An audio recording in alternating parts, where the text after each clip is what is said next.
This was the question I was asked. How, in a family business, when you have more than one generation involved, do you make decisions? I thought that was a great question. How do you make decisions? My answer to that in that one-on-one conversation that I'm bringing here is very similar to what I shared with Daryl. The answer is just the same the way as any family business would make decisions.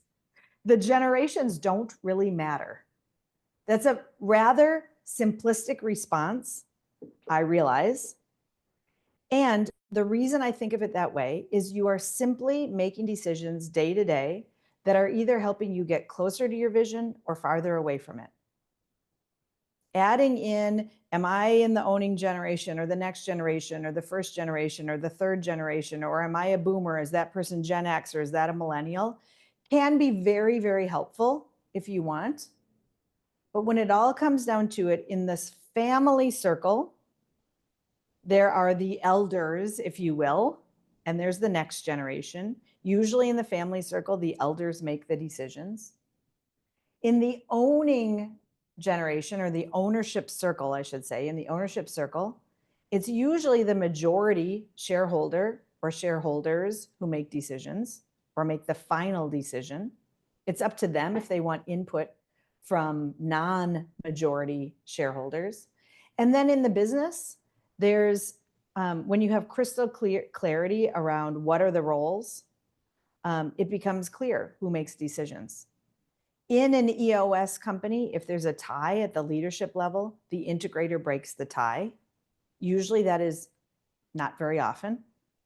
And then throughout the business, whoever's in charge of that thing makes the decision. It doesn't matter what generation that person is in, or if there are more than one generation in the family. I keep that simple for you and for anybody you get to interact with. One, because it is that simple. And two, because if you make it more complicated, I'm not sure there's huge value in making it more complicated. I'm going to go back and say this. I recognize the fact that when I say it is that simple, I am just being extremely simple about things. There are really good, or I think they're probably really good, social scientists who have understood this is how boomers think, and this is how Gen X thinks, and this is how Gen Z thinks. And I think that's all really cool, and I find it utterly fascinating. I don't think it hurts you to be aware of that stuff.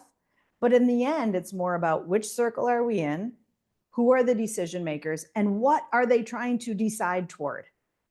And that's also where the conversation around what is this legacy? Like, what are we actually talking about? What is the legacy we are making decisions toward?